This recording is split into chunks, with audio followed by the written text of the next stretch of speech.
Hello, hello, ladies and gentlemen. This is your girl Mitzi, and this is Mitzi. Let's think about it. Today, we are thinking about moving from stage to the page. Yes, that is a thinker, and we are thinking about that with Pat today. And oh my goodness, am I excited to really think about this? So, thank you so much, Pat, for coming on to my show, sharing your time and your perspective with me. You could be anywhere in the world right now, but you are with me. So, I truly appreciate this. So let's just dive right in. When you think about this phrase from moving from stage to the page, what does that make you think about?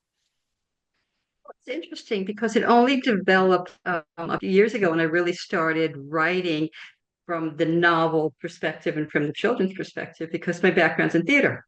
So just sort of from the New York theater, did a number of shows there, not on Broadway, unfortunately, it would have been nice, and moved into then doing summer stock theater. I was director and producer of summer stock theater, and then did murder mystery dinner theater. And at that point, I started writing a lot of the plays as well. So I was in the theater world absolutely content, except for the fact that it doesn't exactly pay the bills very easily there. So it's like, all right, we're going to come up with some other kind of profession here. So it's actually page to Freud to the stage, I should say, because I did a slight detour and ended up in the world of psychology for many years as a psychologist. And then, as I was semi-retiring, I decided that I want to get involved in writing, not writing again. I want to get involved in writing. So I took out a short story. Well, actually, it was a short story, it was a monologue. There was a story that I heard from a rabbi friend of mine. And while I was still in New York, I thought that it would be a good idea to perform this as a monologue. And it was a very touching story about a little child during the Holocaust. It never ended up getting formed. It just sort of sat on the shelf. I ended up moving into directing in another field. But the first thing I did when I decided to take a class, a writing critique class, was to bring this monologue with me. And I don't know what to do with this because I'm theater background. I have no idea what I'm doing, but I'm going to try to turn this into a short story. So was the evolution of the process to slowly move that. And it became at first a short story that was published. It then became a children's book. It then, thanks to a wonderful group of people with an organization called Pen Women, it's actually National League of American Pen Women, but we have a Pensacola branch. We had a dancer and choreographer and an artist actually as well, and a songwriter, and we developed it into turned it into a stage production. So we were able to move it along the route to bring it back to my root. I love that. I love that because it just shows how art was always in your heart. You know what I mean? It always lingered there. It was always in your mind. It was always in your environment because even in psychology, you still need a form of creativity and imagination. And that's what makes a really good psychologist. Like, yeah, you get the science, you get the black and white, but you need to also be creative to really go down deep holes. You know what I mean? When it comes to psychology. So the fact that you have that as your background and the love of art and music, it was still there, and that you were dabbling in both back and forth. And then at the end, you were able to bring it all together. Oh, that's so beautiful because it just shows that one, if you have a dream, no matter when it starts and no matter when it's implanted in your mind, it can still grow even in the silence. You know what I mean? Even when you're busy doing your day-to-day life, trying to keep up with everything, you can still hold on to that dream and allow it to one day come to life. You know what I mean? And the fact that you were holding on to that monologue and you knew it had purpose, but you were just waiting for that right moment. And then you realize, you know what? This is the best time to do this. You know what I mean? Let's just step into this and let's just go somewhere and figure this out. And the fact that you had all these other people around you that it was able to bring in their skills, their understanding and their love of art too, you made this something really beautiful. So it's just like when it finally ended, when did you realize like, wow, I'm in my dreams? You know what I mean? Like I'm in the moment that I thought was impossible. Like how did that feel for you? It turned out to be a few different things, but I'll just do a pause along that for to just mention that in psychology, a lot of my work was in role play, sort of psychodrama and work as well too. I would recreate situations for people that were going through problems. Somebody's having a problem with their partner, their friend, their mother, their child, and we'd role play it out. And by doing that, it tapped into how they can use the skills to have a conversation with that person. So a lot of theater, without my even realizing it, became a part of all my work, and it played out also in the way that I write because I think like a playwright. My brain is visual. My brain sees everything on a stage. Everything's on a stage, and I have my actors and my characters. And so, in my scenery, I've got my scene. I know exactly what the set design looks like. So my brain is so oriented in working that way that I wasn't even aware any other way of doing it. So it became very natural stylistically for me to use the way I write dialogue, the way I write scenes, the rhythms, the beats to everything. Everything has a rhythm, everything has a beat to it on stage.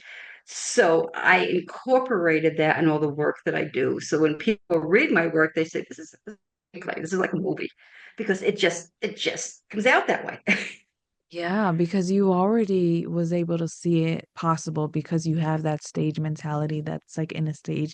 So the fact that when you're writing it, it's just basically now you're writing everything that you're seeing. You know what I mean? You see the background already. You see the format, you see what's gonna happen, you see the props, you know what I mean? You already know how it's gonna smell because you already imagined it. You know what I mean? You already have that understanding. So when you put it in a page, it just goes like Doop, doop. It just doop, doop. It goes right there, like loading, tick, tick, tick, and then it goes in. So I think that is beautiful. But when you were performing, what was the biggest hurdle that you had to overcome? Former, it was I the biggest problem for me as the actress was the fact that I tend to like to look at the big picture.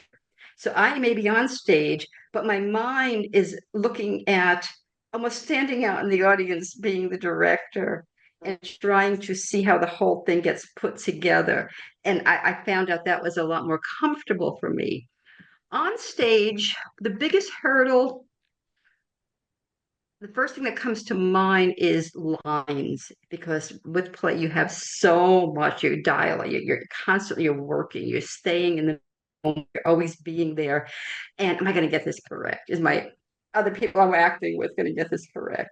Or you can have strange things happen. We would do summer stock theater, and we would be in the middle of rural Maine, wonderful barn converted into a theater, and we would be getting and the scene is a play that's in New York City, and we're getting all these animal sounds that makes you think you're in this rural area.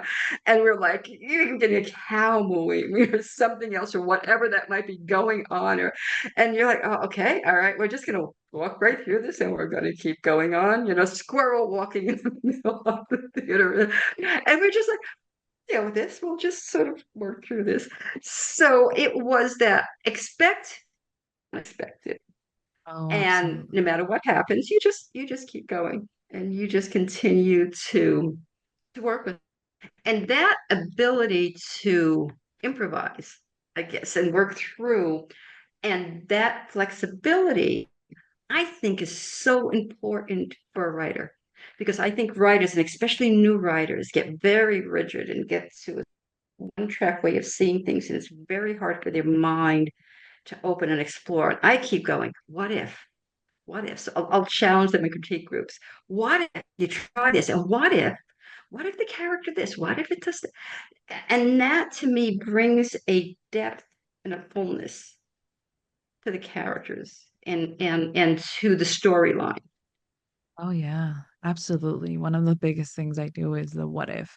You know what I mean? I've always held on to what if, you know what I mean? I think as a child, that was my escape route is the what if of the unknown of what if it wasn't like this? But what if it was like this? You know what I mean? And I think that's what a lot of writers do need, you know what I mean? They need to not get so technical on like the technique and really focus on the creativity and the imagination because in reality, the real people who will read your book and actually matter don't care about technique. They don't care about the style. They don't even know. All they truly care about is the fact that you can make them think, you can make them see your world, you can make them feel your world, you can make them relate to the characters, you can make them understand the lesson in the story. You know what I mean? That's what real people and that's who you should be your target audience. You know what I mean? Not the technical writers that like, oh, well, I need to make sure that it's correct because if it's not, someone's going to say it to me. Okay, well, let them say it to you. But does the story make sense? Does it make you feel something? You know what I mean? That's something that, man, a lot of people can't do. But when you're able to do it, man, it takes you there. It's like a movie, like you said, like I could just see it. Mhm. And people don't realize like when you're reading a book and if it's a good book written by a good author, it can make you feel all of that. So it's truly interesting. So I'm wondering, what is your true writing style then? Is it's well, in theater, one of the first things you learn is character development, stepping into the character and really becoming that person. So I'm starting to just play with the new novel in my head right now, just starting to put it together. But first thing I've got to do is I've got to step into that lead character. I've got to feel her. I've got to sense her. I got to get her movement. I've got to get her quirks. I Yeah. love people's quirks. I always love working on what their quirks are. What are the little things that they might have? Makes them light because everybody has different things that we tend to not put in our books that we kind of need because they're full people. Yeah. So that ability to step into this. So I was spending part of today having her talk as her and what she was going through at this certain stage and hear her voice. And then when I'm not in her voice, she talks to me, or all characters will talk to me. And it's really strange because there was one character I wanted to take one storyline. I was going this one direction.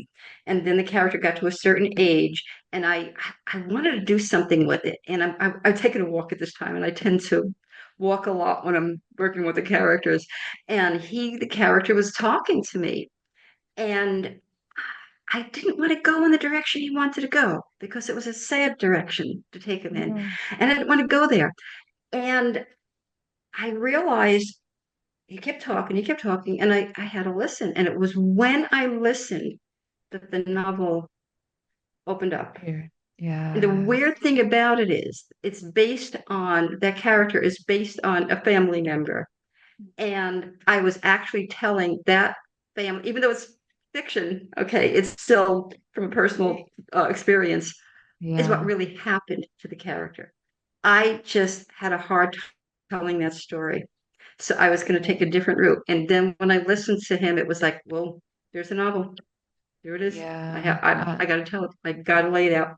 I love that. I love that because that's so raw, you know what I mean? And we need that rawness because it's like sometimes we have to step back and realize like we're kind of telling somebody else's story that doesn't have the voice to actually say it. You know what I mean? When we Yes. create these lives, when we create these creatures or whatever this life, whatever your direction is, anyone who's listening, whatever route that you're in, like we really have to realize that we are like the vessel and we just have to allow it to maneuver us sometimes, you know, because even sometimes when I'm in a certain mood and I start writing off of my mood, my characters will be like, yo, this is not what we're doing. You know what I mean? Like this is not what you got to fix Yep. yourself because I am not this. This is not me. This is not working. This is gonna fail. And I'm just like, okay, fine, let's fix this. Or I have to like, okay, well then not today then because I can't write because this is how I'm feeling right now. This is my focus right now. So since this is my focus, let me take a break. Let me come back when I have the right frame of mind so that I can do it in the manner that brings the story justice. You know what I mean? And I think that's a beautiful thing. And it's like when did you realize that you have more stories in you, that you weren't done with one? But my mind never stops.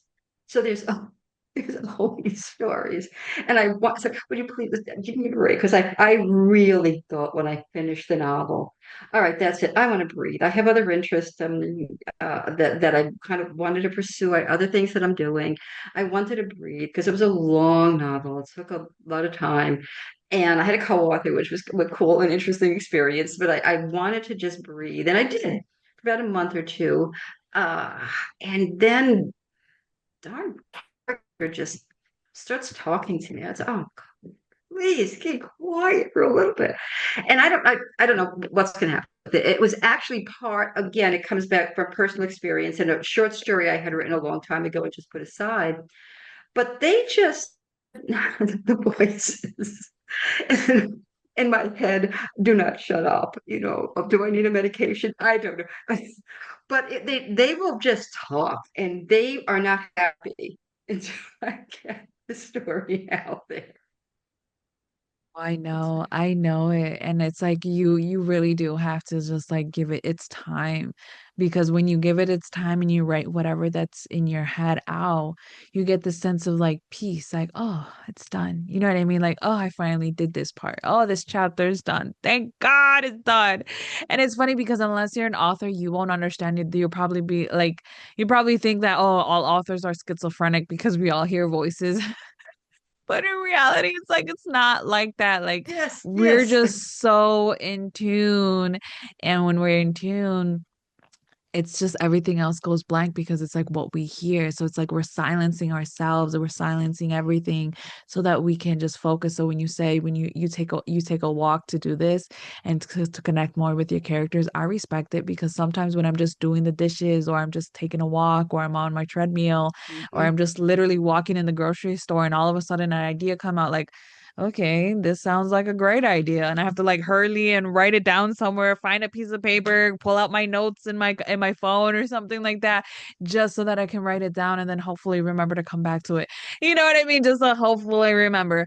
But it is something really interesting because people never realize like what we have inside of us is meant to be outside of us, meant for somebody else to connect to because we are all need to service one another because we are humans. You know what I mean? We need to connect. And with art, that's what really connects us. That's what makes us unique. That's what makes us human. And there's nothing wrong with being human. You know what I mean? Humans are amazing. We are amazing individuals. And I wish more people would realize that.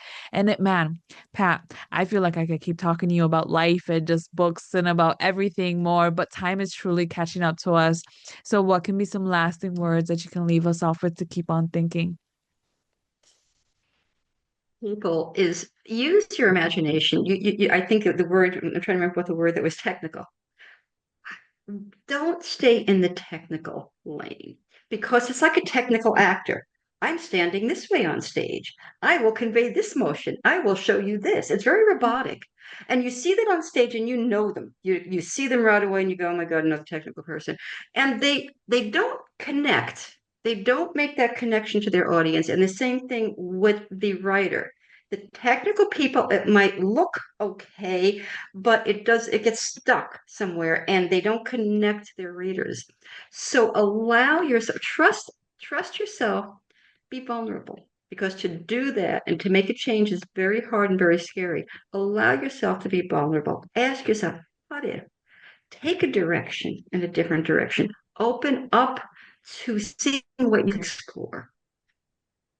That's to me what's so wonderful about this profession because you have the opportunity to do that and take it anywhere. There's no Yeah. place. Yeah, I love that because what people don't realize that the impossible is possible. You know what I mean? Right. It's truly possible when it comes to your writing and when it comes to your art. You know what I mean? You can draw, you can paint and still let the impossible becomes possible. You know what I mean? You could sing, you can write, you can act, you know what I mean? And it allows the impossible to be possible. I mean, come on. Somebody can like sell a something simple and it's still possible and you wouldn't even think about it. I mean, like bottled water, like really? I mean, people really but I buy bottled water. It seems like why would you buy bottled water? But it's like it works, you know what I mean? It like it seems so simple, like, oh, but it still works. So it's like same thing. Like, don't doubt what you have inside of you. And it's like you said, Pat, be vulnerable. Oh my goodness, I love that. I love it when anybody talks about vulnerability on my show because that is one thing that people don't realize that we need that vulnerability with ourselves, and then once you gain that with yourself, you're able to distribute it out to others, and then you're able to have real connecting moments. So when you write and when you act and when you move through life, you move in a manner that's authentic, and so nobody's going to have to doubt your authenticity. Nobody has to doubt your character, you know what I mean? Because they already know that that's how you move, because you Yeah, move through life in that matter. Nothing switches you up because that's your foundation. And it's like when you allow that to be your foundation, man, anything's possible. Anything's possible. Oh, goodness gracious, yeah. Pat. I love talking to you. Thank you so much for this Same here. conversation. We definitely connect in that feeling, and it's so important. So important. It really is. And ladies and gentlemen, if you enjoyed this conversation as well, because how could you not? Oh my goodness, how could you not? Go check out Pat. I have her photo on my website. If you're listening on my website, or if you're listening on audio or on YouTube, go check her out in the description. You'll find the link. Click on it and go straight to all of the greatness that she has to offer the world on her website, all the great content, all the great books. Oh, all to keep you on thinking. So with that being said, bye.